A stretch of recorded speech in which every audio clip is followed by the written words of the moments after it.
طریقہ نہیں ہوگا اپنے آپ کو بحال کرانے کا، سوائے اس کے کہ وہ ہائی کورٹ میں رٹ پٹیشن دائر کرے اور اس کے پیچھے دوڑتا رہے۔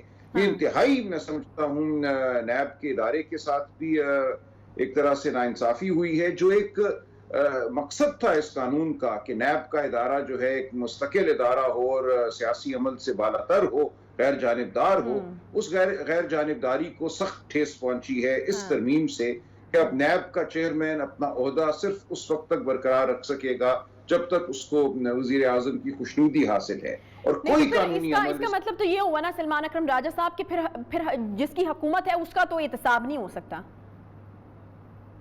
جی بظاہر تو یہی تاثر دیا گیا ہے کہ اگر وزیر اعظم ناخوش ہوں گے تو اس کو برطرف کر دیں گے اور وہ پھر رٹ پٹیشنیں کرتا پھرے۔ کوئی اپیل اس میں نہیں دی گئی، جبکہ ہماری عدالتوں کے بارہا فیصلے ہیں کہ ایک اپیل جو ہے، ایک اپیل کا حق جو ہے وہ ایک بنیادی حق ہے۔ یہاں پہ تو سرے سے کوئی قانونی عمل ہی نہیں دیا گیا۔ وزیر اعظم ظاہر ایک انتظامی شخصیت ہیں، وہ انتظامی نوعیت کے فیصلے کرتے ہیں، اور یہاں جو ان کا مشورہ ہوگا جو کہ بائنڈنگ ہے، جو جس کو ماننا لازم ہے صدر مملکت کے لیے، اس مشورے کے تحت ان کو برخاست کیا جا سکے گا عہدے سے۔ تو یہ میں سمجھتا ہوں بہت توجہ طلب معاملہ ہے، اور غالباً یہ معاملہ عدالتوں میں بھی جائے گا۔ اگر یہ مستقل قانون کی شکل لیتا ہے یا نہیں بھی لیتا، اس سے پہلے بھی لوگ میرا خیال ہے عدالت ضرور جائیں گے، لیکن بالآخر اس کو پارلیمان کے سامنے پیش کرنا ہوگا۔ اچھا، یہ سلمان اکرم راجہ صاحب، یہ دفعہ 9 کی شق بے میں کی گئی ترمیم کے تحت اگر کوئی ملزم ضمانت پر رہا کیا جائے گا تو ضمانت کی رقم جیسا عدالت مناسب سمجھے گی اس طرح سے طے کی جائے گی، تو پھر اس طرح تو حکومت کے ہاتھ میں ہے کہ نیب اپنے وزراء کے خلاف جو ہے اپنے وزراء کے خلاف کچھ اور فیصلے جو ہے وہ دلوائے جائیں، اور پھر اپوزیشن کے خلاف جو ہے وہ کچھ اور پھر وہ جو اس طرح سے نیب نیازی گٹھ جوڑ والا تاثر ہے وہ بھی تقویت پکڑے گا، اور پھر وہ والا کہ انتقامی جو سیاست ہے وہ والا تاثر بھی جو ہے وہ بھی بہت زیادہ تقویت پکڑ لے گا۔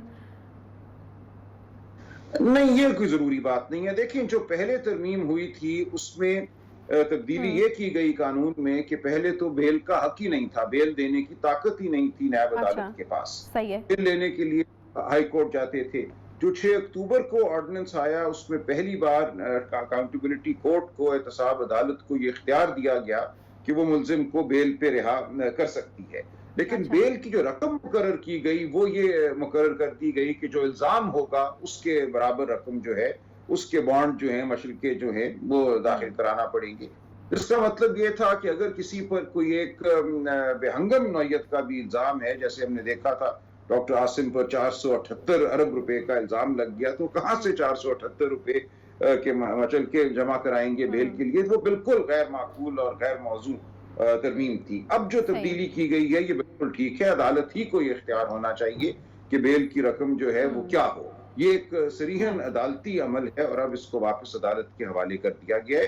یہ تو میں سمجھتا ہوں اچھی بات ہے۔ اب اگر عدالت نیب کے ساتھ یا حکومت کے ساتھ کوئی گٹھ جوڑ کرتی ہے تو وہ ایک اور بات ہے، وہ تو پھر ایک عدالتی مانی کے زمرے میں بات آئے گی، ورنہ بادی النظر میں قانون میں جو تبدیلی بیل کے حوالے سے کی گئی ہے یہ اچھی ہے۔ صحیح۔ اچھا، اس آرڈیننس کے مطابق 6 اکتوبر سے قبل کے کیسز اس آرڈیننس کے زمرے میں جو ہے وہ نہیں آتے، جبکہ اس کے بعد کے کیسز پر جو ہے وہ اس آرڈیننس کے حوالے سے عمل درآمد ہوگا۔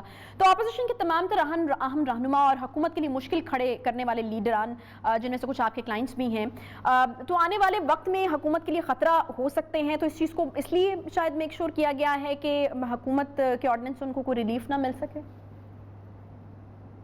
اس میں کیا یہ گیا ہے کہ جو اینٹی منی لانڈرنگ کا ایکٹ ہے 2010 کا، اس کے تحت اگر کوئی مقدمہ قائم تھا 6 اکتوبر سے پہلے تو وہ چلتا رہے گا، اس کے علاوہ مقدمے نہیں چلیں گے۔ اگر وہ اب جو اس میں ترمیم میں جو ایک استثناء پیدا کیا گیا ہے اس کے زمرے میں یا اگر حد میں وہ آتی ہیں تو وہ مقدمات تو بہرحال ختم ہو جائیں گے، لیکن اینٹی منی لانڈرنگ کے حوالے سے جو مقدمات تھے وہ قائم رہیں گے۔ اس کے حوالے سے اس کو مزید قانون کو توانا کیا گیا ہے کہ اینٹی منی لانڈرنگ ایکٹ کے تحت جو دائرہ اختیار ہے وہ نیب عدالت ہی کا رہے گا، احتساب عدالت ہی کا رہے گا۔ اب دیکھنا یہ ہوگا کہ جو اپوزیشن کے لیڈران ہیں ان میں سے کس کس کے خلاف منی لانڈرنگ کا مقدمہ قائم ہے، وہ مقدمے قائم رہیں گے۔ باقی مقدمے جن کا تعلق اساسوں سے نہیں ہے، ان اساسوں سے جن کا کوئی معقول جواز نہ دیا جا سکے، جن کا تعلق صرف انتظامی نوعیت کے فیصلوں سے ہے، وہ مقدمے بہرحال ختم ہو جائیں گے۔ صحیح. سلمان اکرم راجہ صاحب مجھے یہ بتائے گا کہ یہ اب یہ جو ایک کے بعد ایک آرڈیننس ہے صدارتی آرڈیننس، اس کے بعد پھر پارلیمنٹ کی جو حیثیت ہے اس کو کس طرح سے دیکھ رہے ہیں آپ؟ میں نے شروع میں عرض کیا اس سے پارلیمنٹ کو اور پارلیمانی نظام کو یقیناً ٹھیس پہنچتی ہے، لیکن بالآخر ان تمام آرڈیننسز کو پارلیمان کے سامنے تو لانا ہوگا، کیونکہ ان کا جو سٹیٹس ہے، ان کی جو نوعیت ہے وہ ایک عارضی قانون کی ہے جب تک ان کو دوام پارلیمان کے ذریعے نہ ملے. صحیح، ٹھیک ہے، بہت شکریہ. سلمان اکرم راجہ صاحب ماہر قانون ہمارے ساتھ موجود تھے، بہت شکریہ آپ کے وقت کے لیے. ایک چھوٹا سا بریک لیں گے، بریک کے بعد واپس آتے ہیں ساتھ.